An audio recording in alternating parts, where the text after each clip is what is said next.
En fait, moi, j'étais vraiment si mes anciens collègues regardent, ils vont rire de moi, mais je me disais toujours un peu comme un couteau suisse. Donc, je faisais beaucoup de choses. En fait, mon titre officiel, c'était chargé de projet. Donc, du coup, ce que j'ai fait, c'est que vu qu'on était à la maison, j'ai lancé un peu ça en side business, tu vois. Donc, quand j'ai rejoint Freemode, je me suis dit, OK, je vais commencer à faire du freelancing dans la pub Facebook, en plus de mon travail, tu vois. Mon job à l'époque, la chambre de commerce, 9 à 5, puis genre de 5h30 à 22h le soir, j'étais sur les pubs Facebook, quoi. Ouais. De fil en aiguille, je trouvais un client, 2 clients, 3 clients. Puis en fait, ça allait très vite.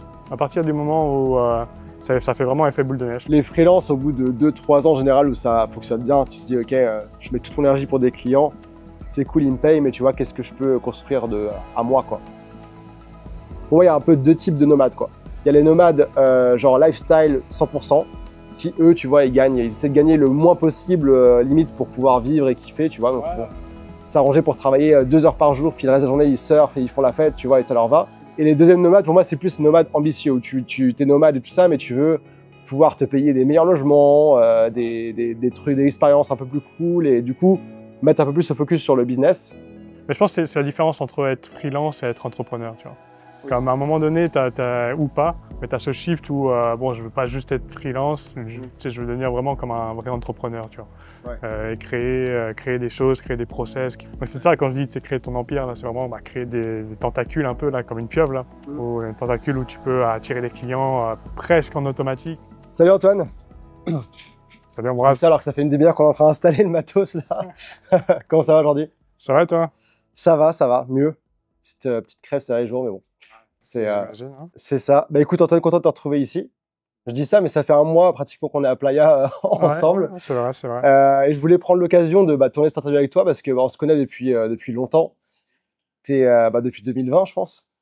Ouais, Covid, donc 2020, ouais, c'est Ouais, ça. c'est ça. C'était 2020, ouais. Que tu as rejoint Freemode et puis après, tu as évolué, tu as fait plein de projets, tu as lancé une formation, tu fais du coaching, tu as lancé un SaaS aussi. T'es basé, t'es basé Brésil, Montréal, etc. Et je trouvais ça cool de montrer aussi l'avancement, tu vois, de quelqu'un qui s'est lancé il y a 4-5 ans maintenant, tu vois, de voir un peu toutes les étapes par lesquelles tu es passé et tout ça. Pour commencer, est-ce que tu peux nous faire un petit retour au début? Un petit retour au début. D'où tu viens? D'où je viens? Où est-ce que tu as grandi et tout ça? Ok. Moi, je suis de France de base, originaire de Normandie. Donc, j'ai vécu en Normandie jusqu'à mes 17 ans, puis après, je suis parti 1 an aux États-Unis. Okay. Puis, en fait, quand j'étais aux États-Unis, moi, l'Amérique du Nord, c'est vraiment ce qui m'a fait kiffer, je voulais rester. Puis, donc, je suis allé au Canada pour les études. Ça rappelle quelqu'un, ça. C'est ça, exactement. Puis, c'est vrai que de fil en aiguille, tu vois, bon, tu finis les études, tu commences à trouver un premier emploi au Canada, un deuxième, puis bon voilà, finalement je reste, puis bon, aujourd'hui je suis devenu citoyen canadien en plus d'être français. Ouais. Et c'est ça, donc j'ai commencé, j'ai fait mes études de communication à l'Université de Montréal, etc. J'ai eu un premier emploi, premier stage. Je travaillais en agence de communication dans le Vieux-Montréal. Vraiment, c'était super chouette l'endroit. Surtout l'été, tu pouvais te balader, prendre des petits cafés. Bon, c'était vraiment ma première expérience. Puis ensuite de ça, je suis parti à la chambre de commerce de l'Est de Montréal où j'ai pu vraiment agrandir mon réseau et tout ça. Puis ça, c'était vraiment les premières années de travail à Montréal. Puis le Covid est arrivé. Ok, ça marche. Ouais, puis c'est marrant parce qu'on a plein de points communs, tu vois, pareil, français, parti au Canada pour les études, citoyen canadien, enfin, il y a, Oui, il y a pas mal de beaucoup trucs en commun au similarités, fur et à ouais. mesure. Le marketing et tout ça. Donc, ok, très cool. Donc, le Normand, Le parti à la Normandie. conquête de l'Amérique. C'est ça, c'est exactement, voilà.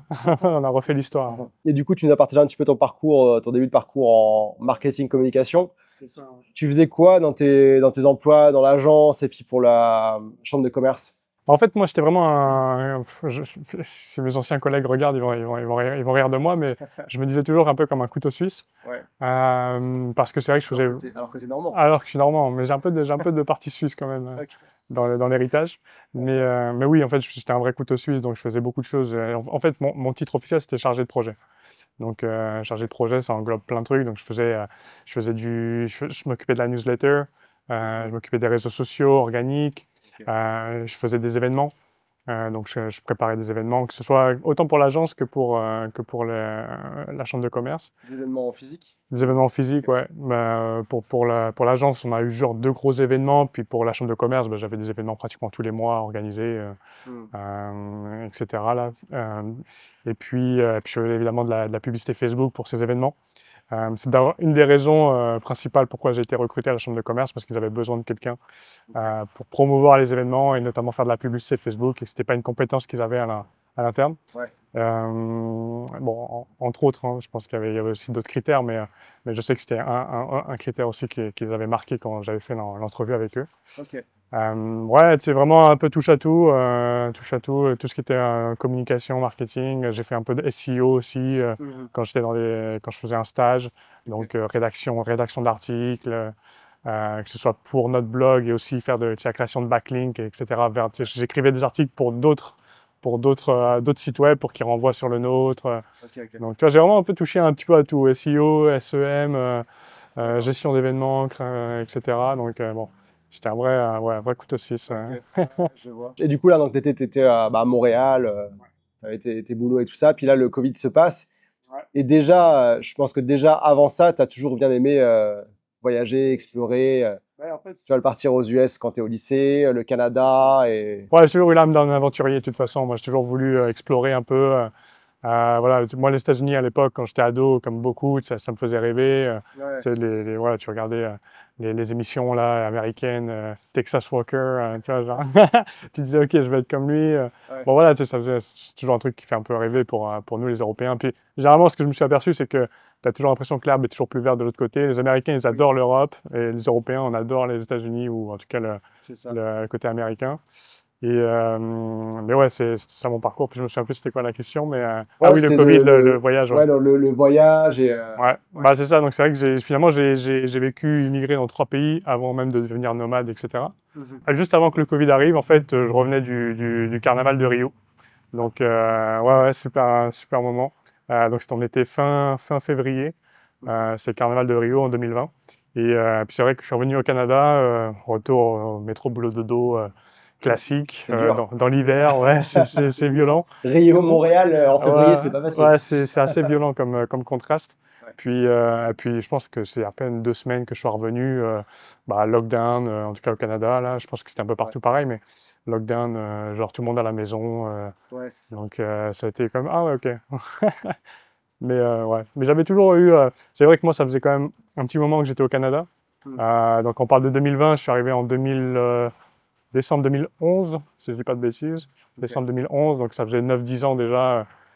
J'étais au Canada, je commençais à avoir fait le tour, j'étais en processus là de pouvoir demander ma citoyenneté. Je me disais aussi, bon, j'ai envie aussi de découvrir d'autres choses. Tu vois, comme je te disais, l'aventurier en moi, il avait aussi, bon, tu vois, j'ai besoin de découvrir d'autres choses, peut-être pas de fermer cette étape, mais d'en voir une autre, mais ouais, c'est ça, de voir autre chose, je pense. Là. Ok. J'avais déjà ça, une petite graine qui commençait à germer dans mon esprit, même avant que le Covid arrive. Ça commençait déjà à germer dans ma tête, tout ça. D'accord. Ouais, je pense que quand on s'est connus, tu m'avais parlé que tu avais déjà été en Colombie aussi, tu avais déjà été au Mexique, tu avais déjà été. Enfin, l'Amérique latine, on sent que ça te chatouillait, quoi. Ouais, bah moi j'ai toujours aimé. J'ai toujours aimé l'ambiance latino, la musique. Il y a toujours une festivité là, quand tu es dans un pays. Tu vois, aujourd'hui on est au Mexique, mais toi ça respire le bonheur. Ouais. Il y a une joie de vivre, c'est cool. Même ce week-end, on est parti à Bacalar là, pour visiter, explorer un peu. Et pareil, il y avait un festival là-bas, il y avait de la nourriture, il y avait de la danse, il y avait des trucs. Il y a toujours un truc qui se passe et c'est vrai que c'est cool ça. C'est ce qui me manquait, c'est pour ça que je suis venu aussi, tu vois, genre un mois et quelques en Mexique depuis l'Asie, ce qui fait aucun sens parce que je dirais un petit shot d'Amérique latine, quoi. Donc, ouais. T'as besoin de ta drogue, là. C'est ça. Au bout de 4 ans, j'étais un peu en manque, ouais. Ouais, tu m'étonnes. Yes. Du coup, donc le Covid arrive. C'est ça. Ouais. Tu rentres de Rio et là, qu'est-ce qui se passe? Rio ne répond plus. Qu'est-ce qui se passe? Bah, comme je t'ai dit, on arrive en lockdown, tout le monde confiné à la maison. Puis c'est là que je réalise que c'est pas ce que j'ai envie, tu vois. Et en plus, bon, c'est vrai qu'au Canada, alors je sais pas comment c'était partout dans le reste du monde, mais c'est vrai que c'était très strict. en termes de lockdown. Donc c'était vraiment, bon, voilà, fallait que tu restes à la maison, tu pouvais pas sortir comme tu voulais, à part si tu avais un chien, je crois. Voilà, les suivants. Mais le premier, moi j'étais là aussi. Ouais, Et c'était, enfin, il y avait rien d'ouvert, etc. Mais on pouvait se balader. ouais, Je crois que encore, ouais, je c'est pense les d'après. premiers En fait, le mois. premier, c'était bon, c'était chiant. Ouais. Mais c'est les lockdowns d'après. Moi, j'étais déjà parti en juillet 2020, je me suis C'est barré. vrai, ouais, non, je crois que tu as raison, effectivement. Et les suivants, j'ai vu que c'était super dur. Ouais. Donc, je Ouais, pense c'est vrai que que ça s'est durci ça avec le s'accélère. temps. Au début, c'était ouais, on va travailler de la maison 2 semaines, tu vois. Ouais, Et finalement, c'était. ouais, ouais. Ok. Ah, ouais, c'est. Ouais. Bah, c'est ça, ouais. Et en fait, c'est ça, ce que ça a provoqué en fait chez moi, c'est que, bah, comme beaucoup de gens, je pense, pendant le Covid, c'est que oui, tu peux travailler de la maison. Tu vois. Oui, tu vois, c'est vrai qu'on était toujours habitués. En tout cas, moi, tous mes emplois, c'était tout le temps 100% physique. Fallait que tu sois là à telle heure et tu partes à telle heure, sinon c'était un peu mal vu. Et là, tu te rends compte que, bah ouais, en fait, tu peux te réveiller de la maison, travailler et communiquer avec les gens sur Slack ça change rien, quoi. Tu vois, et c'est vrai que je me suis... Ouais, c'est ça, c'était un peu comme tu vois, tu réalises des choses qui paraissent bêtes un peu aujourd'hui, tu vois, mais à l'époque, c'était pas... C'était loin d'être si évident. Ouais, et puis après, bah, tu te dis, bon, bah, quitte à travailler de mon appartement à Montréal où il fait moins 30 degrés dehors, mais c'est vrai qu'en fait, je pourrais être n'importe où, tu vois. Ça n'a pas d'importance. Pourquoi tu sais, oui, je peux travailler là, mon travail il est à 5 km de chez moi, mais en fait, si je pourrais être aussi à 5000 km, ça ne change rien, tu vois. Puis c'est là où, ouais, de fil en aiguille, tu commences à penser à tout ça. C'est marrant cette époque parce que moi je me souviens, moi en fait le Covid du jour au lendemain, l'espèce de semi-confinement au début, moi ça m'a rien changé. Genre j'étais chez moi, j'avais mon bureau, j'étais set-up, tu vois, j'avais fait quelques interviews, tu vois, de journaux tu sais, qui avaient vu que j'étais nomade, je sais pas, ils avaient dû faire des recherches télétravail, ils s'étaient tombés sur moi, tu vois, des vidéos que j'avais fait il y a des mois ou des années, tu vois, et tu vois les trucs, ouais, c'est intéressant, ouais. Et du coup, à cette époque-là, le nomadisme, tu connaissais un peu ce que c'était ou t'étais...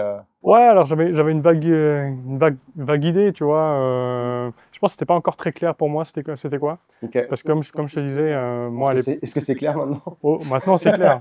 Mais à l'époque, tu vois, j'avais encore déjà, comme je disais, cette envie de voyager. Et puis j'étais plus intéressé, ou je regardais plus les choses comme des PVT, des choses comme ça, tu vois. Ah oui. Pour me dire, ah, bah, peut-être que je vais faire...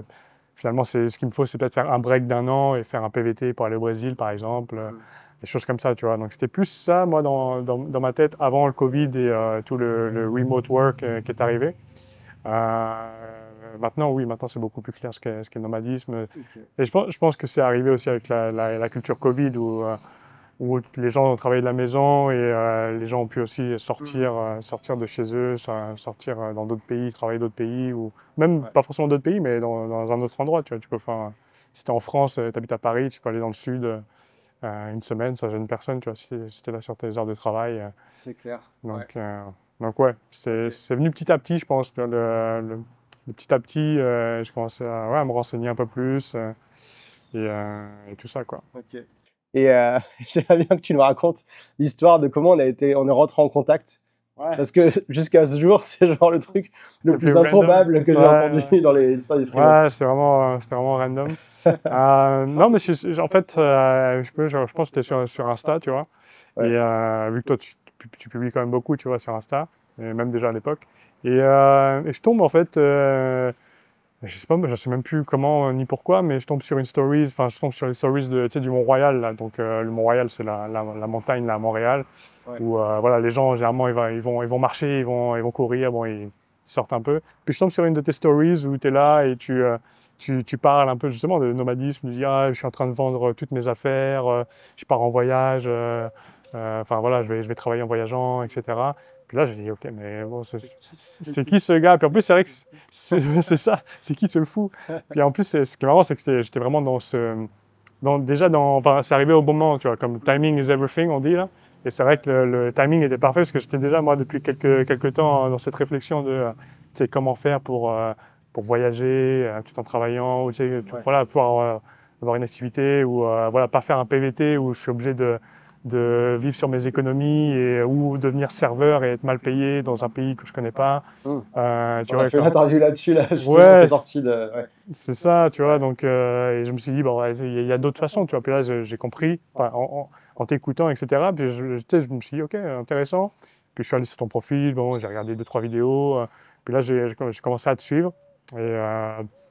et puis avoir un petit peu aussi ce que toi tu faisais, et puis tu offrais aussi comme prestation et tout ça. Mais puis ouais, c'est comme ça que je t'ai découvert. Donc c'était vraiment random sur une stories du Mont-Royal où tu étais en instance de départ, puis tu racontais un peu comment ça se passait pour toi. Puis là, ouais, ça m'a captivé un petit peu. Ouais. Ok, ouais, c'était le bon timing. Et Ouais. du coup, suite à ça, tu as rejoint Freemote. Ça, c'était en Ouais. 2020, l'été, sûrement. Ouais, juillet, 4 juillet 2020, je m'en souviens très bien. Ok, Ouais, ouais, ouais, c'est parce que c'est la journée d'indépendance des États-Unis, donc 4 juillet, donc c'est vrai que ça m'a marqué à cause de ouais. ça, mais Ouais, et du coup, après, t'étais dans les coachings, je te suivais et tout ça, et j'ai vu le Antoine évoluer petit à petit. Parce que moi, je me souviens quand tu étais dans la chambre de commerce, etc., il y avait pas mal de trucs, comme tous les gens qui font du salariat, tu vois, tu as un peu des réflexes salariés qui s'installent, et petit à petit, j'ai vu Antoine genre grandir en mode freelance et commencer à trouver des clients à côté. Ça a pris un petit moment, je pense, le temps que tout se mette en place, mais ouais, et après, d'un coup, paf, t'étais parti. Je crois que t'étais parti où? T'étais au Brésil, hein. ouais, retour au Et Brésil, un an après un peu ouais, plus d'un an après le carnaval, yes, ok, de retour au Brésil, living my best life. Ouais. yes. Et comment tu peux nous parler un petit peu de comment ça a été cette transition de Antoine salarié, petit à petit, qui découvre enfin, qui se lance en freelance, tu vois, qui trouve ses premiers clients, et jusqu'à genre, ok, ciao, ciao les gars, je vais au Brésil, quoi. Ouais.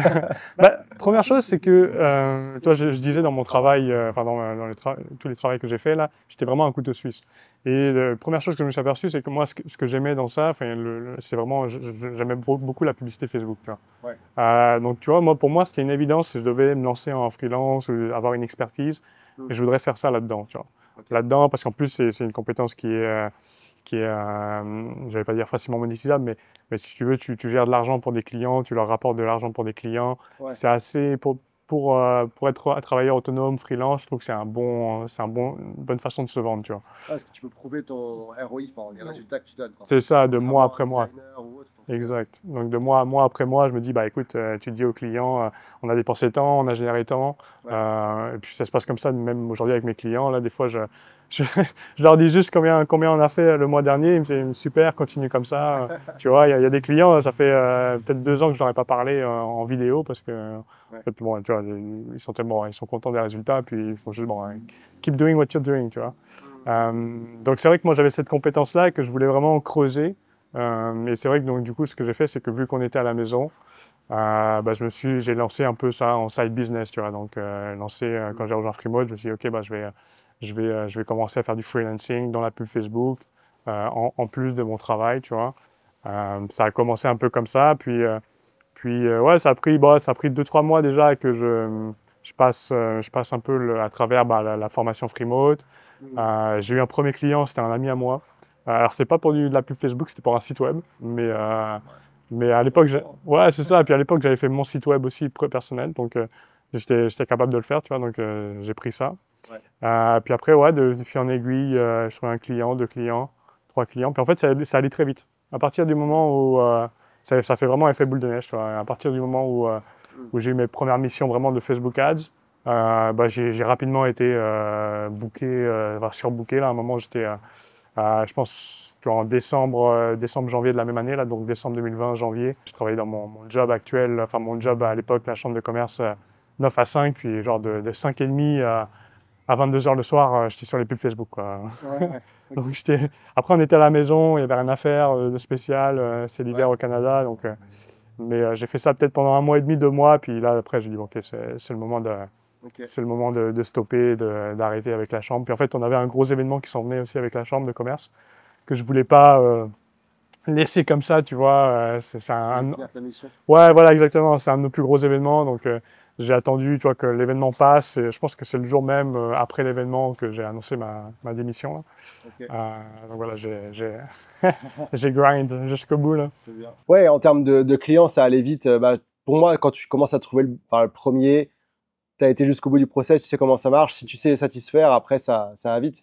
Et je sais aussi que tu as trouvé des gens, tu as trouvé une mission avec une agence via le réseau Freemode. C'était une amie avec qui j'étais à Lisbonne. Et ça, c'est pas mal dans ces métiers du marketing, tu vois. Tu signes, enfin, tu as une agence qui te donne plusieurs de ses clients, tu vois, à gérer. Et du coup, ça aide à grossir vite l'activité. Puis Ouais. tu peux aussi prendre en cours de route des process, des façons de faire, des façons de Ouais, observer t'apprends en un même peu, temps. quoi, ouais. C'est parce que moi, par exemple, bon, j'avais pas forcément. Je travaillais dans une agence de com et la chambre de commerce, mais on n'était pas vraiment une agence de publicité non plus, tu vois. Ouais. Puis Donc, tu faisais pas la partie commerciale. non, c'est Souvent, c'est ça, ça. on dit Antoine, voilà tes clients, voilà ce qu'on lui a vendu, bah vas-y, quoi. Ouais, c'est ça, c'est ça. Donc, Donc il y a la partie avant qui est pas, ouais. exactement. Donc, Ouais. j'avais pas tous ces process d'agence pub là, de comment gérer un client, comment Ouais. faire des reporting, machin truc. Et d'ailleurs, c'est un des trucs que je dis tout le temps, même à les gens les freelances qui rejoignent aussi la formation que j'ai faite là. C'est que c'est un super modèle, tu vois, de commencer avec des agences, tu vois. Mm. Parce que c'est vrai que et je sais que je sais pas comment c'est en France, je pense que c'est un peu pareil, mais même au Canada, tu vois, il y en a beaucoup d'agences qui sont, en fait, le cœur de modèle des agences, c'est quoi? C'est de signer le plus de clients possible. Et après, on verra ce qu'on fait, tu vois. Ouais. Et il y en a plein qui arrivent et qui sont pas capables, en fait, de livrer, et puis qui recherchent des freelances ou pour Ouais. justement déléguer Plutôt que ou- recruter un employé puis qui va coûter une fortune et exact. ouais. Donc Et oui, j'en En vois France, beaucoup. ça Ouais. se fait aussi, ouais. Ah ouais. Ouais. J'en vois beaucoup justement des agences qui recherchent voilà, des freelances pour déléguer 2 3 4 clients, même plus. Ouais. Et c'est vrai que moi j'ai commencé, j'ai eu une grosse mission comme ça avec effectivement avec une agence. Puis ça m'a permis aussi ouais. Puis aussi l'avantage aussi c'est que t'es pas tout seul, tu vois. Donc tu peux parler aussi avec la personne de l'agence, avec d'autres média buyers qui sont dans l'agence. Mm. Tu vois, des fois tu peux un peu brainstormer des idées. Ouais, ça te permet aussi de récupérer les process, de voir aussi comment ça se passe, de poser des questions. De ne pas avoir à prospecter concrètement, tu vois. L'agence te dit, ah, bah, j'ai un nouveau client ou deux nouveaux clients, est-ce que tu peux les prendre? Mm. Ah, ok. Ouais. Ouais, c'est vrai que c'est un bon modèle au début pour commencer et même pour continuer, hein. Ouais, c'est clair. Après, voilà, t'as pas la partie commerciale à gérer, mais en même temps, ils gardent plus. Ils prennent leur marge aussi, l'agence. Et, C'est sûr, mais c'est normal. Puis après, ça dépend des agences, mais je sais que ça dépend. Certaines agences, tu vois, ils vont garder aussi la relation client. Mm. Donc ça, c'est top. Si jamais tu débutes comme ça, c'est comme freelance dans ce métier-là où tu n'es pas encore super confiant de parler à un client, de lui expliquer le pourquoi du comment, tu sais, des résultats, Ouais. tu vois. Bah, tu sais que l'agence, elle s'occupe de ça. Toi, tu as juste à gérer, si tu veux, le compte publicitaire, les résultats. Tu fais un petit briefing à la personne de l'agence, puis après, l'agence s'occupe du reste, tu vois. Mm. Donc c'est aussi tu sais, une comfort zone un peu, tu vois.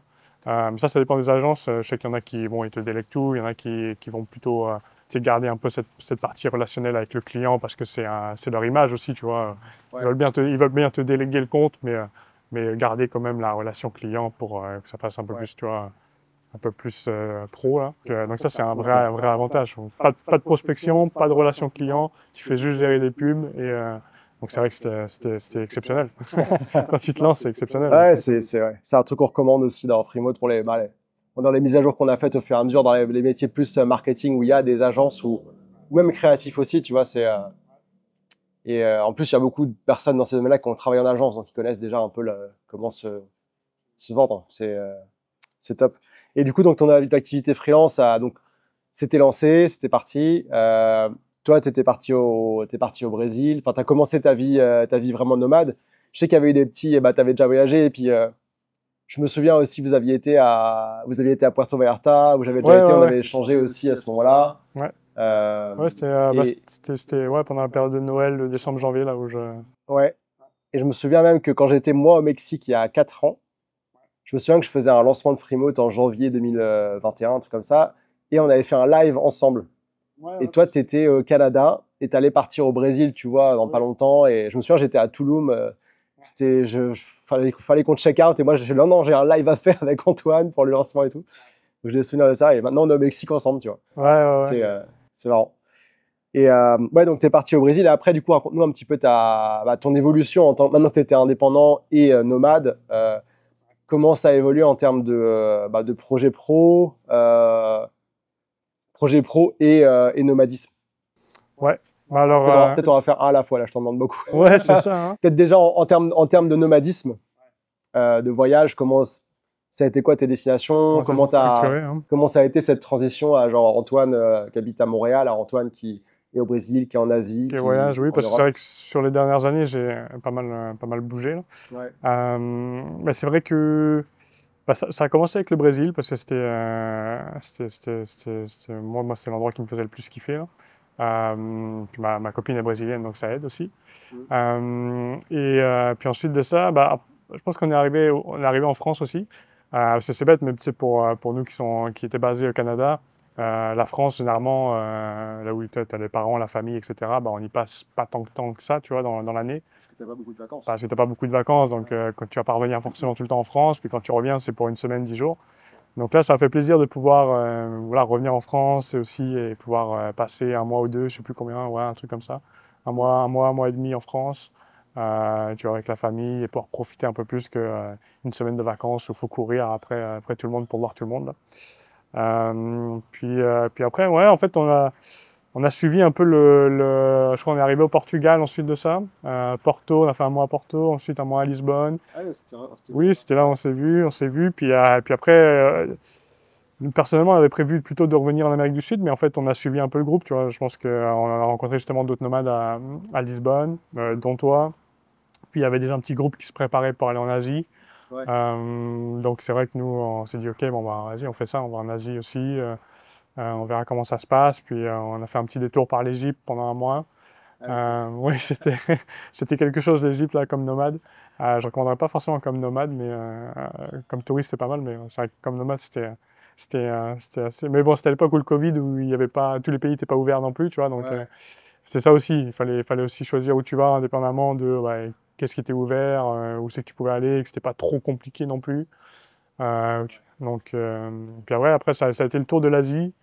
Tour de l'Asie en 2021, 2021-2022. Donc, T'es pas loin en groupe. ouais, groupe Thaïlande, Copenhague, Ouais, ouais.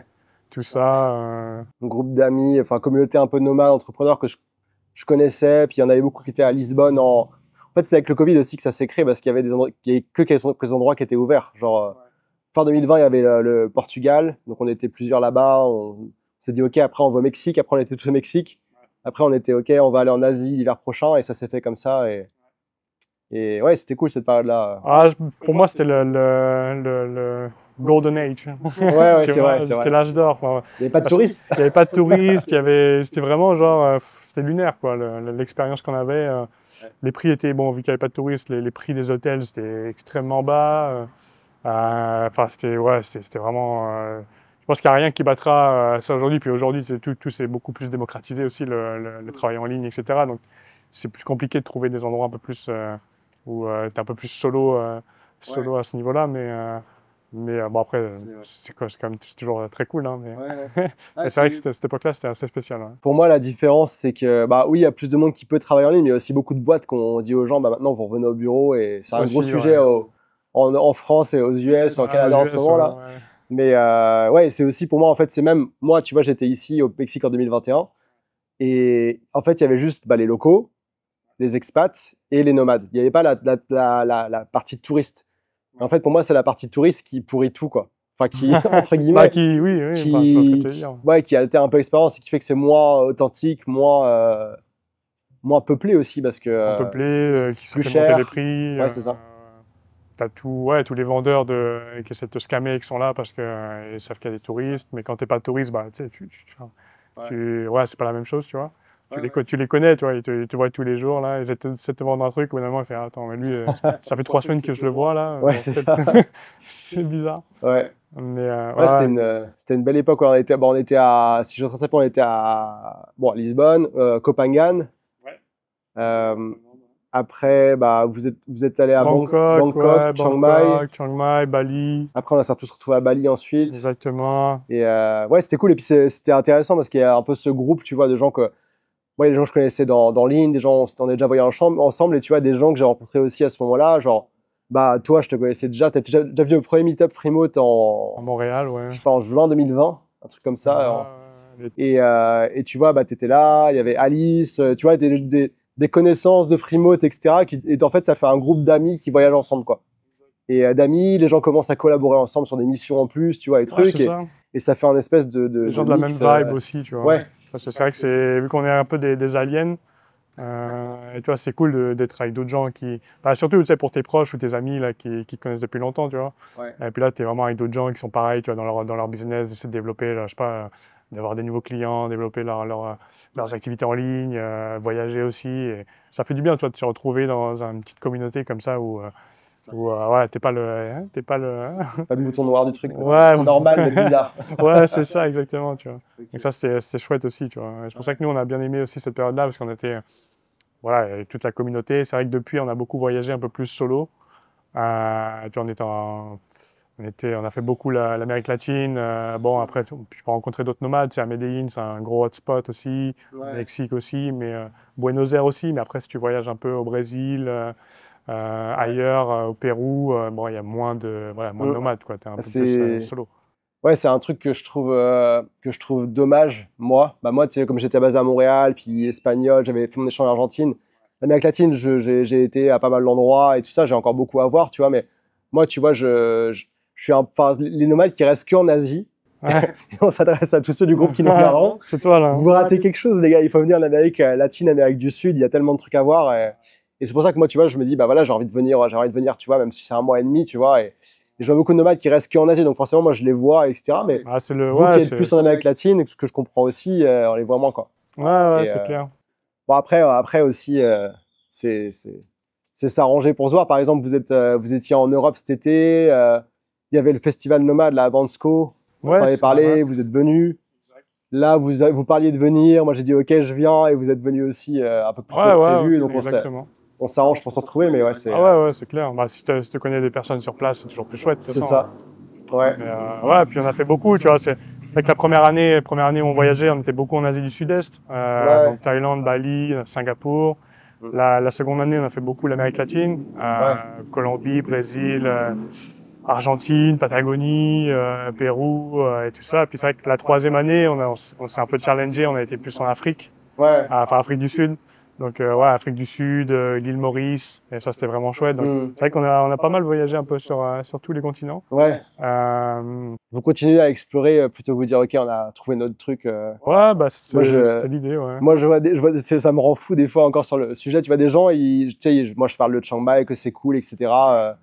Et même la Thaïlande en général. Et t'as des gens, ils arrivent à Chiang Mai, ils disent, OK, c'est bien, je reste. Et ils vont jamais ailleurs. Enfin, ils se baladent en Asie, tu vois, et je trouve ça, c'est dommage. Mais je pense que ça dépend aussi des expériences de vie, tu vois. Comme Ouais. nous, Vous avez l'habitude de bouger. ouais, c'est ça. Puis on était basé pendant 10 ans au Canada aussi, donc voilà, tu as un peu plus la bougeotte, tu vois, C'est ça. qu'une personne par exemple qui a jamais été expatriée Ouais. ou très peu, tu sais, ou C'est ça. forcément, bon bah tu vas dans un autre pays, c'est comme dépaysement total et Mm. tu vois, nous on est déjà habitués à ça, donc je me voyais pas sortir du Canada pour m'expatrier 5 ans en Thaïlande, tu vois. Genre, je me Oui, voyais plus d'un coup, ouais. comme voyager un peu plus, tu Ouais, vois, bah découvrir vraiment, un peu le monde, quoi. vraiment nomade, quoi. Ouais, c'est ça. Mais je pense que ça dépend de. Tu vois, si j'avais pas eu cette expérience du Canada, Mm. peut-être que ouais, je serais allé à Chiang Mai et puis ça m'aurait dépaysé tout de suite et je me suis dit, oh, c'est bon, Ouais. Et puis il y a différents gens à différents stades aussi de leur. C'est ça. Genre, je pense à Kevin, par exemple, c'est quelqu'un qui a rejoint mon programme La Boussole, tu sais, pour.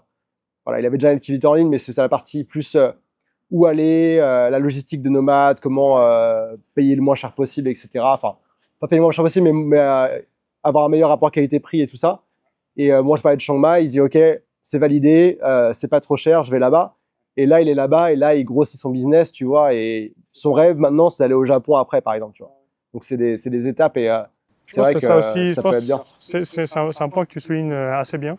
Je pense que je peux argumenter dessus. C'est aussi par rapport où c'est que tu en es dans ton activité professionnelle. Ouais. Tu vois, comme nous, on est arrivé en Asie. Mm. Moi, mon activité professionnelle, ça se résumait à quoi? Ça se résumait à gérer mes clients actuels, tu vois. Oui. Puis, éventuellement en signer d'autres, Mm. mais j'étais plus dans une optique de d'abord voyager et ensuite, si tu veux, travailler pour subvenir aux besoins de mes clients et à mes Ouais. besoins, tu vois.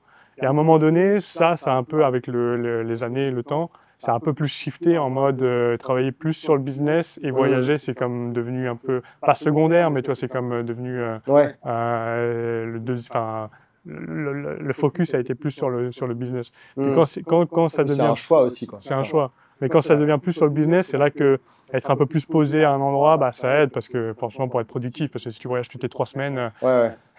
c'est quand même compliqué de pouvoir vraiment avancer comme tu veux C'est ça. sur les activités que tu veux, toi. Donc Ouais, puis toi, tu l'as fait dans l'ordre qui est plus agréable, quoi. C'est-à-dire que t'étais à Montréal que tu connaissais. dans un cadre avec des gens que tu connaissais et sans trop de distraction avec le Covid, ça aidait. Tu t'es lancé, tu as lancé ton activité. Après, tu es parti, tu étais OK, focus voyage. Et donc, tu maintenais ce que tu avais créé, bah, Ouais, tu parce que j'avais développes, mes etc. acquis, quoi, tu vois, exactement. Ouais. Et après, ouais, c'est des focus. Ouais. Une Après, fois que c'est tu as créé comme. quelque chose, c'est le plus dur, c'est le plus de travail, c'est pour développer le truc. Une fois que tu l'as, même en freelance, bah oui, il faut travailler pour tes clients, les satisfaire et tout ça, mais si tu vas lancer d'autres projets, là, c'est là qu'il faut bosser 2 fois plus, quoi. Bah, c'est ça. Et Comme vous dire, à un moment, c'est aussi, tu vois, genre, ce lifestyle, à un moment donné, je me dis, bon, il me convient parfaitement, tu vois. Et comment je peux faire en sorte ouais. que ça s'arrête jamais, tu vois. Hum. Parce que, tu sais, mon idée, c'est pas de, je sais pas, perdre, ça m'est jamais arrivé, mais imagine, tu perds tes meilleurs clients et machin truc. Oui, oui. Ah, bah mince, tu sais, j'avais pas de plan B, j'avais pas de plan C. Ça, c'est ouais. Tu vois, C'est un peu les freelances qui partent, enfin freelances qui partent en nomade un peu trop tôt, tu vois. Il y en a des fois, tu sais, genre, t'es là, genre, ils rejoignent Freemote, ils sont déjà partis en Asie depuis 2 mois, ils ont plus beaucoup d'argent, c'est un peu la dernière chance, tu vois. T'es là, ouais, bah, c'est ça. Bah, ça, c'est la situation que j'ai jamais voulu me retrouver, tu c'est vois. pas agréable et tu mets pas toutes les chances de ton côté, quoi. Puis il y a tellement de distractions, même en étant nomade entre guillemets, tu vois, expert comme nous, tu débarques quelque part, t'es un peu perdu, Ouais, faut le où est-ce temps que que tu vas prendre ton café, où est-ce que tu vas manger et tout, et tu mets quelques jours de retomber un peu sur tes pattes, les décalages horaires et tout. Alors imagine faire ça et t'arrives tout ton ordi le deuxième jour, t'es là, faut que je trouve des clients, c'est dur, quoi. Je sais pas que c'est impossible, mais ouais, tu te mets la pression, c'est le niveau quoi. dur, quoi. Ouais, tu te mets une grosse pression, tu vois. Ouais. Et les choses tu peux faire ça plus smooth. Mais c'est vrai que moi, je suis arrivé à un moment où c'est ça que je me suis dit, tu vois. Je me suis dit, tu sais, ah bah là, je kiffais, tu vois, je voyage et je travaille en même temps, mais je voudrais pas que ça s'arrête et faut que je commence à travailler, toi, sur mon business pour faire en sorte d'avoir, voilà, du trafic sur mon site, voilà, des leads qui rentrent, tu sais, assez naturellement, Ouais, ouais. que je puisse développer même d'autres choses, que je puisse, tu sais, qui reposent pas juste sur mes clients. Et puis Ouais. là, c'est là où j'ai commencé à tu sais, faire ce shift de voyager et travailler en même temps à travailler et voyager en même temps. Euh, je pense qu'à un moment donné, ça arrive plus ou moins pour tout le monde, en tout cas Ouais, ceux ouais. qui veulent garder ou perpétuer ce lifestyle, tu vois, Bah, ouais, perdurer, ouais. les freelances, au bout de 2, 3 ans en général où ça fonctionne bien, tu te dis, OK, je mets toute mon énergie pour des clients, c'est cool, ils me payent, mais tu vois, qu'est-ce que je peux construire à moi, quoi. Ouais, ton Et, empire, quoi. Mais c'est un peu bon, à toute mesure, mais c'est un peu ça, tu vois, comment tu peux construire ton empire qui ne dépend pas juste de quelques clients. Ou... Moi, c'est vraiment ça qui m'a fait que après j'ai développé d'autres choses, quoi. OK. Ouais, bah, on va y venir. C'est un sujet que je voulais voir avec toi. Je me dis. Pour finir un peu sur la partie voyage et nomadisme, aujourd'hui, donc tu disais que vous voyagez un peu moins lentement, un peu différemment et tout ça. C'est quoi, du coup, ton... Bah là, maintenant que c'est vrai que tu vois, comme je te disais, on a voyagé pas mal, voilà, en Asie, en Afrique du Sud, pas mal en Amérique latine, etc. Ouais. Donc l'idée, c'est vrai que c'est plus, comme je te disais, de faire aussi focus sur un peu plus de travail et continuer à voyager, mais d'être un peu plus posé aussi. Donc c'est vrai que par exemple, là, je reviens de 5 mois au Brésil. Donc j'étais plus posé au Brésil pendant 5 mois. Puis en plus, bon, pour moi, ça m'arrange parce que je fais du kite. Donc là-bas, c'est vraiment le meilleur endroit pour faire du kite. Donc ça m'arrangeait bien d'être Mieux qu'ici. mieux qu'ici. Là, même si ça donne ici apparemment demain. Mais là-bas, oui, c'est vrai qu'il y a du vent tous les jours. Voilà, tu peux t'amuser. Donc c'est vrai que l'idée, c'est d'être un peu plus posé maintenant. Et quand je dis posé, c'est voilà, rester un peu plus longtemps sur des endroits et être moins pressé de voyager tous les mois à gauche, à droite. Parce que finalement, j'ai déjà vu beaucoup de choses, tu vois. Même si bon, je suis loin d'avoir voyagé dans le monde entier, là, on est d'accord, mais tu vois, j'ai quand même voyagé dans différents continents, différents endroits. Et l'idée, c'est de pouvoir voilà, continuer à maintenir ce style de vie, mais plus tranquille, pour que ça soit plus sustainable, tu vois. Je sais pas comment on dit en français, mais Ouais. on mettra la traduction.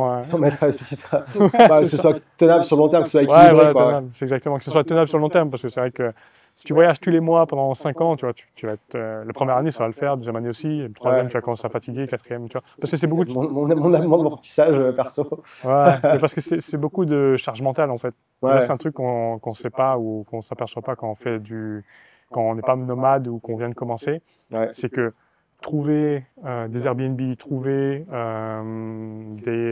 ton prochain billet d'avion, trouver des activités à faire, parce que si tu es là sur un temps réduit, bah, il faut que maximiser ton temps aussi sur place, tu vois. Ouais. C'est beaucoup de charge mentale, beaucoup de pression, et qu'au bout d'un moment, en fait, c'est usant, quoi. Tu Ouais, bah, vois, c'est sûr. c'est très fatigant, tu vois. Ouais, c'est clair. Et c'est déjà, tu vois, de voyager plus lentement, rester 1 mois et demi, 2 mois, 3 mois par endroit, ça aide. Mais après, ça reste. Faut toujours quand même faire ton sac, etc. Ouais, bien sûr.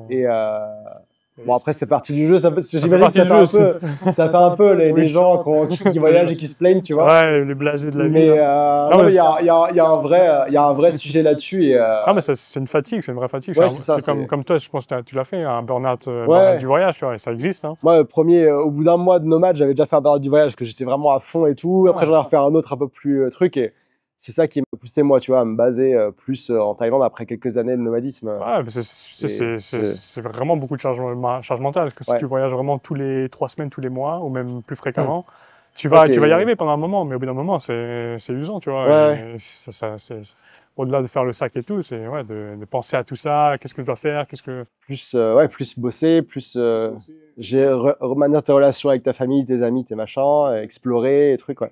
Et c'est vrai que ça peut devenir difficile sur la langue. Donc c'est vrai que pour ça que je pense que naturellement, moi, Ouais. j'essaie d'être un peu plus long maintenant dans Ouais, mes voyages. Mais c'est une bonne chose, hein. après, je pense que ce qui fonctionne bien pour moi, et ce que j'ai remarqué aussi, c'est d'alterner en fait. Parce que tu as des endroits dans le monde où ça vaut pas la peine de rester 3 mois, tu vois. Et tu as d'autres endroits, oui. Donc, Oui. tu vois, donc généralement, je suis toujours un peu une période où je reste plus longtemps à un endroit, suivi de peut-être 2-3 destinations plus courtes. Ouais. Typique, toi, j'étais 5 mois au Brésil, là, je fais un mois et demi au Mexique, peut-être un mois et demi en Martinique ensuite. Puis après, je vais être reposé au Canada, là, 3 Ouais. mois pour l'été. Puis- Tu vois, d'enchaîner, alterner entre long et court, moi, c'est un peu ce qui me marche aussi pour moi, là. Ouais. Ça, et puis aussi, moi, au début, j'avais ce truc, tu vois, de dire, OK, je veux faire tout, je veux voyager dans tous les pays du monde en mode nomade. Et en fait, il y a juste des endroits où t'as pas envie d'être en mode nomade. Genre, c'est pas Exemple, possible. l'Égypte. C'est toujours possible maintenant avec Ouais, tu peux. la 4G, Oui, Starlink, c'est pas tu une pourrais question toujours te d'Internet. débrouiller. Hein. Mais c'est juste, est-ce que tu as vraiment envie d'être genre dans un... Ouais, genre tu vois en Égypte et de travailler, c'est tu ça. vois, dans le milieu des pyramides. Tu peux être nomade partout, mais Ouais. toi, en Égypte, par exemple, ouais, les pyramides et tout, c'est super chouette. Après, on est parti à Hurghada, tu vois. Et à Hurghada, il n'y a pas un moment où, si tu sors de l'appartement, tu es sûr que tu vas te faire, entre guillemets, harceler par tous les vendeurs, tu vas te faire klaxonner par tous les taxis, et tu vas en avoir marre, là, au bout de 3 jours, tu vois. Ouais, Donc, puis il y a des endroits où tu sais, tu pourrais travailler de chez toi et machin, mais il y a pas de café, il y a pas de nomade. Même si tu es à deux, tu vois, ça va, mais au bout ouais, d'un les moment, prestations aussi, tu vois. Moi, Ouais, je sais c'est ça. que j'ai besoin d'un espace où je peux aller faire du fitness, courir, etc. Et tu vois, par exemple, à Hurghada, là, bon, c'était pas la folie, tu vois. Et sans parler de Slalomer entre les vendeurs. slalomer entre les vendeurs qui viennent, tu sais, ils te voient direct là et ils savent qu'ils peuvent te vendre un truc. Ouais. N'importe où tu vas dans la rue, tu avais toujours les taxis là qui klaxonnent pour essayer de t'interpeller. Je t'amène quelque part, et non-stop, tu vois. Et c'est vrai que bon, voilà, c'est pesant, quoi. Au bout d'un mois, là, t'es comme, ça fait du bien de sortir. Mais donc c'est pour ça, je pense que tu peux travailler n'importe où, hein, mais après, quel confort, quoi. Oui, c'est ça. Puis ouais, c'est avoir l'envie de le faire. Et moi, j'aime bien, tu vois, limite, des fois, prendre, tu vois, prendre du temps, vraiment profiter, être 100% off, tu vois, et tu vois, vraiment profiter de l'endroit et de l'expérience. Parce que des fois, nomade, c'est très cool parce que entre guillemets, tu vis un peu en vacances, tu vois, les endroits. Ouais, ou tu peux aller vois, faire genre, comme les locaux. Ouais. Playa del Carmel, les gens, ils viennent, beaucoup de gens d'Amérique viennent ici en vacances, ils vont à la plage, ils vont au beach club, ils font les machins. Tu vois, nous, on travaille, on profite aussi, tu vois, entre-temps, on va en week-end. Mais il y a des endroits, ici, tu peux avoir un bon équilibre quand même. Mais il y a des endroits où tu vois, tu te dis, en fait, je préfère être juste là une semaine et 100% off. Et limite, tu travailles 2 fois plus la semaine d'après, tu vois, où t'équilibres ou tu prends des vacances, quoi. Mais, yes. Parlons de tes évolutions pro. On a parlé de ton lancement en tant qu'indépendant, nomadisme, à partir du nomadisme. Et là, du coup, pour tes projets pro, tu nous as parlé, voilà, que tu t'es lancé en freelance, tu as une grosse histoire d'activité. Et à un certain moment, tu t'es dit, OK, je vais aussi remettre plus d'efforts sur la partie business et créer ton empire. Mon empire.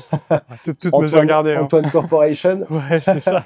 Mais non, mais juste là, tu vois, la démarche de dire, OK, parce que toi, tu pourrais, et il y a des gens qui font ça et c'est très cool pour eux s'ils sont heureux avec ça. Mais pour moi, il y a un peu deux types de nomades, quoi. Il y a les nomades genre lifestyle 100%, qui eux, tu vois, ils essaient de gagner le moins possible, limite pour pouvoir vivre et kiffer, tu vois. Donc, ils vont s'arranger pour travailler 2 heures par jour, puis le reste de la journée, ils surfent et ils font la fête, tu vois, et ça leur va. Absolument. Et il y a les nomades, et c'est cool d'être ça. Et des fois, on y revient, on repart, on revient. Et les deuxièmes nomades, pour moi, c'est plus nomades ambitieux, où tu t'es nomade et tout ça, mais tu veux pouvoir te payer des meilleurs logements, des trucs, des expériences un peu plus cool, et du coup, mettre un peu plus ce focus sur le business. Et toi, tu es plus dans cette catégorie-là Ouais, bah, en tout cas, en ce maintenant. moment. C'est vrai qu'au début, j'étais plus la première. Ouais, mais Maintenant, c'est normal. Enfin, c'est ça, c'est ouais. normal. Mais je pense que c'est la différence entre être freelance et être entrepreneur, tu vois. Oui. Comme à un moment donné, ou pas, mais tu as ce shift où, bon, je veux pas juste être freelance, tu sais, je veux devenir vraiment comme un vrai entrepreneur, tu vois. Ouais. Et créer des choses, créer des process qui font que, bon, bah, ce que tu fais là, ça va durer dans le temps. Et c'est là où j'ai commencé, ouais, à créer beaucoup de contenu pour mon blog, tu vois, pour mon site web. J'avais créé mon site web et je voulais créer vraiment voilà, beaucoup de contenu, devenir un peu une référence, tu vois, sur le domaine. Si tu écrivais n'importe quoi en publicité Facebook, il fallait que un de mes articles pop sur ton fil Google, tu vois. Et j'ai pas mal de clients qui m'ont connu comme ça, tu vois. Qui me contactent et disent, ah, chaque fois que j'écrivais un truc, tes articles, ils apparaissaient, tu vois. Je dis, ah ouais, tu vois, mon travail à payer, tu vois. Donc c'est ça, quand je dis, c'est créer ton empire, là, c'est vraiment créer des tentacules un peu, là, tu vois, comme une pieuvre, là. Ou un tentacule où tu peux attirer des clients presque en automatique. Je dis presque, hein, parce que tout n'est pas automatisé, mais tu vois, donc créer du contenu intemporel sur mon blog. Ouais, commencer à créer aussi des lead magnets, tu vois. J'avais commencé avec un PDF, un e-book, des choses comme ça, tu vois, où je faisais la promo sur LinkedIn. Générer aussi, tu sais, créer une communauté, tu vois. Créer une newsletter ou que j'envoie, tu vois, à ces gens-là, tu vois. Créer quelque chose, tu vois, qui fait que bah, je ne dépends pas juste de mon activité et des clients qui me trouvent sur LinkedIn, mais de plusieurs choses, tu vois. Euh, ouais, ça c'était vraiment pour mon activité vraiment freelance ou de gestion de campagne c'est pour des clients. Puis ensuite de ça, bon, je me suis un peu dit, bon, comment si je peux. Tu sais, j'ai commencé avec l'agence. Puis ensuite de ça, bon, évidemment, j'ai commencé aussi à trouver mes propres clients. Donc forcément, qui dit propre client, bah, ta marge est plus haute, tu peux mettre tes propres tarifs, etc. Donc naturellement, en fait, mon activité, je dirais, de free s'est développé avec ça, plus tous les process, toutes les choses que je mettais en place. Puis ensuite de ça est venu aussi le fait de bah, comment je peux continuer de pas forcément échanger mon temps contre de l'argent, mais à vendre autre chose et même, tu sais, même offrir autre chose aussi, parce que j'avais pas mal de clients qui n'avaient pas forcément le budget pour que ça soit intéressant pour eux de faire affaire avec quelqu'un, tu vois. Parce que pour moi, si tu ne dépenses pas, je pense, ouais, puis là c'est vraiment gros minimal, mais si tu ne penses pas au moins 1000 $, 1000 € par mois en pub, c'est vraiment un gros minimum. Oublie de travailler avec quelqu'un, t'es mieux de faire tes pubs toi-même, tu vois. Ça a coûté oui, c'est vrai, c'est exactement. Exactement, ça, en fait, tu vas payer autant en pub qu'en gestion. Donc, c'est très compliqué d'être rentable, tu vois, à ce niveau-là, à moins que tu aies vraiment un retour sur investissement de folie. Mais ce qui est rare, si tu débutes en pub Facebook, tu sais, ça prend toujours un peu de temps pour voilà, baser tes acquis, etc. Donc c'est pour ça, tu vois, j'avais aussi pas mal de gens à ce niveau-là. Donc, c'est là où j'ai eu l'idée aussi avec ta formation Free Mentor et tout ça de lancer aussi ma formation en ligne pour apprendre aux gens à faire aussi de la pub Facebook. Puis je l'ai vu ça comme, oui, comme une autre activité, donc en parallèle de ce que je faisais. Donc c'est comme une autre entrée d'argent, mais une autre entrée de clients. Et aussi une autre façon pour moi de pouvoir développer mon activité. L'Empire. Mon empire. Mon empire. Ouais, c'est ça. Ok. Ouais, c'était intéressant à voir parce que c'est vrai que enfin, moi, c'est un programme que j'avais lancé et qui est en pause maintenant. Il est plus, vous pouvez plus le trouver normalement. Mais c'était pour moi, voilà, je voyais que beaucoup de freelances que j'accompagnais au bout de 2 ans. Et puis moi, c'était mon parcours aussi. 2-3 ans, tu vois, ceux qui ont plus ce profil ambitieux, entrepreneur, ils voulaient construire sur quelque chose d'autre. Et pour moi, après freelance, il y a 2 modèles qui se dégagent, quoi. Il y en a plus maintenant, ça a un peu évolué, mais il y avait soit tu vends les mêmes compétences, mais à plus de monde, tu vois, en t'associant avec d'autres gens, en créant une agence, tu vois. Moi, c'est pas un modèle que j'aime trop, le modèle agence. Donc, j'ai pas d'expérience là-dedans. Enfin, j'ai bossé avec des agences, mais voilà. Et par contre, il y a le modèle aussi, genre, vendre tes compétences que tu as. Donc, toi, les Facebook Ads, Meta Ads, d'autres façons. Et donc, pour ça, ça pouvait être de faire de la formation en entreprise, de la formation en ligne. En fait, tu vends les mêmes compétences que tu as, mais tu apprends à d'autres gens, d'autres personnes, comment les utiliser pour eux, comment le faire. Et du coup, moi, c'est pour ça que j'avais lancé Free Mentor à l'époque et tu avais rejoint au début. Et on a eu, voilà, il y a eu différentes personnes qui ont lancé différents programmes. Et c'est vrai que c'est un bon complément d'activité. Et moi, je le lancerai sûrement d'une autre façon, ce programme-là, tu vois, pour peut-être un peu plus progressif parce qu'il y a eu beaucoup d'étapes que j'ai dû, après coup, tu vois, j'ai réalisé, OK, des trucs que j'avais fait moi, au finalement, un peu par hasard en parcours et que pour vous, c'était intéressant de suivre. Donc, par exemple, toi, je sais qu'il y avait Tania et autres, il y avait cette étape intermédiaire qui était intéressante de déjà enseigner à plus petite échelle ce que vous faisiez. Donc, moi, je recommande déjà de le faire en one-on-one avec des gens, mais aussi le faire en groupe, ça vous a aidé, et puis c'était bien payé aussi. C'est ça, ouais. Bah, c'est sûr que quand tu te lances comme formateur et que voilà, c'est un peu toujours le syndrome de l'imposteur, mais l'avantage que j'ai eu, c'est vrai que bon, j'ai fait beaucoup de coaching one-on-one aussi. Puis à un moment donné, j'ai eu cette mission aussi où j'ai un organisme au Québec qui est très connu là, La Fusée. S'il y en a qui connaissent, La Fusée qui m'a contacté, tu vois, parce qui offre des formations en fait dans des formations en direct, hein, en live, mais tout en ligne, mais en présentiel, non, ça va pas. Ouais, c'est ça, tu vois. En live, en ligne, et sur plein de matières comme la publicité, comme le SEO, dans tout ce qui est marketing digital.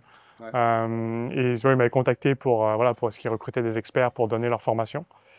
Puis j'ai commencé comme ça. J'ai donné plusieurs formations. Je me souviens, la première que j'ai donnée, j'étais à Bangkok, tu vois. Donc avec le décalage horaire, toi, c'était 9h à 15h au Québec.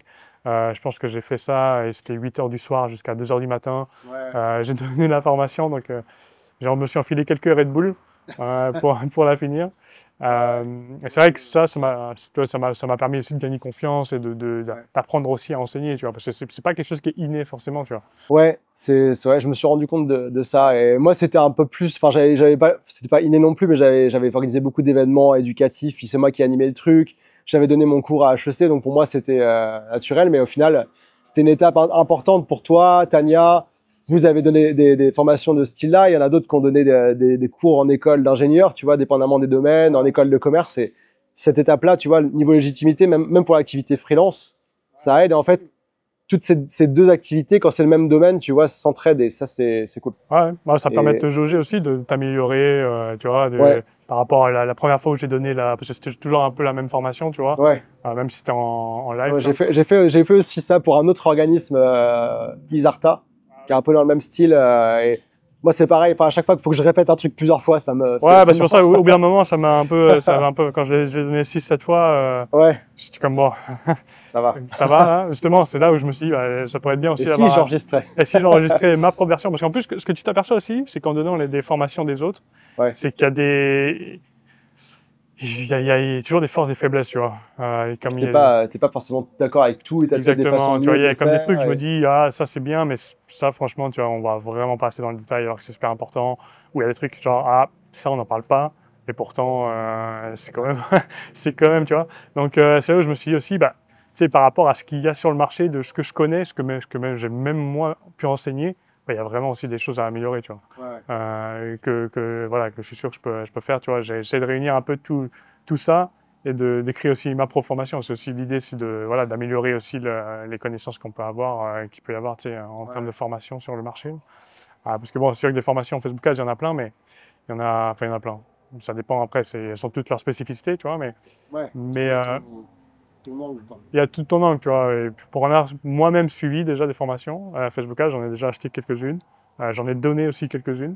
Et je trouvais qu'il y avait toujours des trucs qui étaient trop en profondeur ou alors pas assez, tu vois. Donc c'est aussi l'idée, c'était aussi de créer mon propre produit. Parce que j'étais fatigué de toujours le donner en live et que répéter 36 fois les mêmes choses. Puis aussi, deuxième élément, c'est de pouvoir créer quelque chose de plus... d'améliorer le contenu, quoi. Ouais. Et du coup, maintenant, donc, t'avais l'activité freelance qui tournait, et là, tu as créé un deuxième business. Alors, faut gérer le timing entre les deux, l'effort que tu mets, etc. Mais cette deuxième activité, source de revenus, que tu peux plus ou moins pousser si tu as l'envie, les trucs. Ouais, après, c'est ça, hein. Et tu as aussi décidé de lancer une troisième activité en plus récemment. Casquette, entrepreneur multicasquette. Le couteau suisse est de retour. Ouais, c'est ça. Mais ça, toi, j'ai un client à moi qui, ça fait plusieurs années que je travaille avec lui, avec les publicités Facebook, et qui est un entrepreneur multicasquette, qui a lancé des coworking en France, qui a maintenant lancé il a plusieurs business aussi au Canada. Et ça m'a un peu inspiré, tu vois. Moi, je me suis dit, mais attends, ce gars-là, c'est fou quand même qu'il arrive à lancer autant de trucs et tout. Puis moi, j'ai jamais été habitué à avoir, voilà, de côtoyer des entrepreneurs comme ça, tu vois. Et ça m'a vraiment, je dis, mais c'est fou, tu vois. Enfin, ça m'a vraiment inspiré, tu vois. Puis c'est vrai qu'après, je suis tombé, bon, il y a la révolution IA et tout ça. Puis c'est vrai que moi, j'ai lancé toute l'année dernière, toute 2024, j'ai beaucoup travaillé sur un autre business. Donc, j'ai lancé une application pour justement par rapport à ma passion, là. Donc, une application pour les kitesurfers, les windsurfers, les wingfoilers, donc toutes les personnes qui naviguent sur l'eau avec des voiles. Donc, une application qui permet de créer en fait un calendrier personnalisé de sessions disponibles sur les 10 prochains jours. Parce que, c'est-à-dire, par exemple, quand tu fais du kite, et puis on le voit aujourd'hui, tu vois, il y a des jours où il y a du vent et des jours où il n'y a pas de vent. Et on est toujours un peu à la merci des éléments de la nature, hein. C'est la beauté aussi du sport. Et c'est vrai que justement, là, j'ai créé cette application qui permet d'avoir ton calendrier par rapport aux prévisions qui s'en viennent. Donc, par exemple, je sais que demain, samedi, là, j'ai une belle session qui m'attend là, de 13 à 15 heures. Et tu vois, donc c'était vraiment l'idée là, c'est pour aussi développer autre chose que la pub Facebook. Parce qu'au bout d'un moment, bon, j'aime beaucoup la pub Facebook, mais c'est vrai que quand ça fait quelques années que tu es dedans et tout, ça fait du bien aussi de toucher un peu à autre chose. Puis c'est vrai qu'il y a eu la révolution IA, parce que je dis ça parce que en fait, j'ai codé toute mon app avec ChatGPT, hein. Sans aide du tout, je suis pas du tout programmeur de base, je suis marketeur. Voilà, je connais rien à la programmation, et pourtant toute mon app elle est faite en Python, etc. Puis j'ai même le frère de ma copine là, qui travaille dans la cybersécurité, qui a essayé de craquer mon app, il n'a pas réussi. Donc on peut faire de belles choses, tu vois, avec l'IA. Ouais, c'est clair. Puis encore, depuis que tu as lancé ça, il y a d'autres outils encore qui sont sortis. Enfin, moi, j'ai testé les trucs où tu peux écrire des prompts et ça te code une app et ça te débug le truc. Alors, c'est peut-être pas aussi, toi, c'est quand même, il y a beaucoup de trucs connectés et tout ça, mais ça évolue aussi, et ça va. Enfin, moi, je pense que n'importe qui a une bonne idée dans quelques années va pouvoir juste dire je veux faire ça, et ça le fait. Moi, c'est ça que ça m'a. Du coup, après, il y a des problèmes de compétition et de trucs et c'est le marketing au final, et ça revient toujours au marketing et à la vente, comment tu vas réussir à faire ça qui va te différencier des autres, quoi. C'est ça. Mais c'est bien ce que tu dis, parce que tu vois, l'IA, l'avantage qu'on a aujourd'hui, c'est que tout est accessible, tu vois. Comme moi, j'avais toujours un peu cette idée de faire autre chose, enfin de créer quelque chose d'autre, mais j'avais pas les compétences, je savais pas quoi. Et quand on a eu cette révolution IA, puis en fait, j'ai suivi aussi un gars sur LinkedIn, Nail Tita, qui lui a créé son propre SaaS avec ChatGPT, puis après, justement, il a fait sa formation, etc. Et je trouvais ça super intriguant, et c'est là que je me suis dit, c'est ça aussi que j'aimerais faire, tu vois. C'est vrai qu'aujourd'hui, tu n'as plus d'excuses, tu vois. Si tu as une idée, tu peux la mettre. Après, ça prend du temps, j'ai mis beaucoup d'heures là-dessus.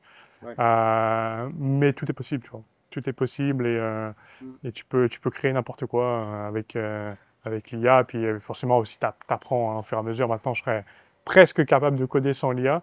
Presque, hein, je ne suis pas encore programmeur, mais donc c'est ça. Développer des choses. Maintenant, c'est vrai que je suis... Tester les trucs, apprendre. Ouais, c'est ça. Puis maintenant que j'en ai codé une, je pourrais coder presque n'importe quoi, hein. Enfin, demain, j'ai une idée de, je sais pas, faire une plateforme, un SaaS pour... justement, c'est un truc que je réfléchis, faire un nouveau SaaS plutôt, mais orienté justement pour Facebook Ads. C'est quelque chose que je peux faire, tu vois. Je sais que je peux le faire, tu vois. Après, c'est trouver le bon produit qui va vraiment faire une différence dans le marché, etc. Mais techniquement, il n'y a pas d'obstacle. Ok, ouais, ça c'est cool. C'est une bonne chose et une mauvaise chose aussi, parce que du coup, tout le monde peut beaucoup de gens peuvent le faire aussi. Ouais, mais c'est pour ça qu'il faut le faire au bon moment aussi. Timing is everything. Si tu le fais dans 5 ans, c'est déjà trop tard, hein. Ouais, timing, et puis aussi, les compétences de savoir, le marketing, la vente et tout, ça revient toujours, quoi. C'est ça qui te différencie, par la compréhension du marché. Et tout, puis les marchés, bon, c'est sûr qu'il y a les océans, comme on dit, océan bleu, océan rouge, là. Donc c'est sûr qu'il faut aller plutôt dans les océans bleus, là. Donc là où ton produit peut faire une différence. Tu vois. Moi, je sais que, par exemple, le kite, il n'y a pas encore aujourd'hui beaucoup de concurrence sur ce marché. en tout cas pour ce que je propose, tu vois. Mais c'est sûr que si tu vas dans d'autres choses reliées à l'IA, il y a beaucoup plus de concurrence aussi. Donc, il faut voir aussi les marchés, un, qui t'intéresse, deux, où il y a une opportunité, et trois, où tu vas vraiment pouvoir faire une différence avec ton produit, quoi. Yes, ça marche. Mais écoute, il y a un Mexicain d'à côté qui commence à faire des travaux là. Est-ce que tu as un mot de la fin pour cette discussion? Déjà, peut-être avant ça, où est-ce qu'on peut te retrouver online? Bah écoute, moi alors le plus simple, c'est toujours mon site web, antoinebuet.com, c'est sûr. Je suis aussi sur YouTube, je me suis lancé là 2024, mais aussi là je vais beaucoup tourner en 2025. Voilà, c'est ça, des vidéos YouTube, donc du contenu gratuit, surtout sur la publicité Facebook, hein, etc. Donc si y en a qui s'intéressent à la publicité Facebook, il y a beaucoup de contenu qui va vous intéresser là-dedans. Sur les réseaux, donc toujours Antoine Buet, sur Instagram, sur Facebook. Où c'est que vous voulez là. LinkedIn, Strava. À part Snapchat, j'ai perdu mon compte là, mais Strava, exactement. Là. Ok, ça marche. Et un mot de la fin pour les personnes qui nous regardent, tu vois, qui ont envie de voyage, de freelancing ou un peu de suivre tes traces. Suivre mes traces. Bah écoute, c'est d'avoir un plan. C'est d'avoir un plan sur le moyen long terme, tu vois. Parce qu'on a tous envie de voyager, etc. Mais comment je fais pour y arriver concrètement, tu vois. Et je prends toujours un peu l'idée tu sais, moi, j'ai fait beaucoup de bodybuilding quand j'étais plus jeune. Et tu vas pas à la salle de sport en te disant, bon, je vais aller 3 fois à la salle de sport cette semaine, puis c'est bon, je vais devenir costaud comme je sais pas quoi, tu vois. C'est toujours, tu penses toujours à dans 3 mois, dans 6 mois, dans 9 mois, tu vois. Tu as toujours un plan sur le moyen long terme qui te fait que, ce que tu fais tous les jours fait du sens, tu vois, parce que tu as ce plan sur le moyen long terme de ce que tu vas arriver. Donc, c'est quoi les actions que tu peux mettre en place, que tu vas pouvoir mettre en place aujourd'hui, mais qui vont t'aider sur le moyen long terme, tu vois. Et une fois que tu as cette vision moyen long terme de, ok, tu dis, je sais pas, l'année prochaine, l'été prochain, je veux être comme moi, tu sais, je me suis lancé été 2020, et je me suis dit, été 2021, je vais être au Brésil, tu vois. Je vais être au Brésil comme nomade. Et c'est ce qui s'est passé. Mais qu'est-ce que j'ai fait concrètement? T'aides à garder un cap. C'est ça, exactement. C'est comme garder un cap, tu vois. Et après, qu'est-ce que je peux quelles actions je peux mettre en place pour y arriver, tu vois. Et puis c'est ce que j'ai fait, tu vois. J'ai rejoint Freemote, ça a été première étape, me former. Deuxième étape, trouver premier client. C'est arrivé à l'automne. Troisième étape, c'était quitter mon emploi et mettre 100% freelance. C'est arrivé à l'hiver. Et ensuite de ça, c'était vendre mes meubles et vraiment laisser ma vie au Canada pour partir. Ça, c'était au printemps. Et l'été, j'étais au Brésil. Ouais, c'est avoir un plan et puis rétro-planning au fur et à mesure. Exactement. Ok. Puis oui, bien. Nothing's impossible. Hein. Donc, juste y croire et foncer, en fait. Foncer, pas se poser de questions, puis suivre le cap. Ce truc impossible, tourner une vidéo en extérieur au Mexique. Il y a un nombre de bruits, de chiens, de marteaux, de petites cloches, de musique. Le micro, là, je pense que ça va le faire. Ouais, ça devrait aller. On verra les feedbacks de la monteuse. Ça marche. Merci beaucoup, Antoine. Et merci à toi, Ambroise. C'est un plaisir. Continue notre journée ensemble ici, j'ai envie de te dire. Allez, on est bien.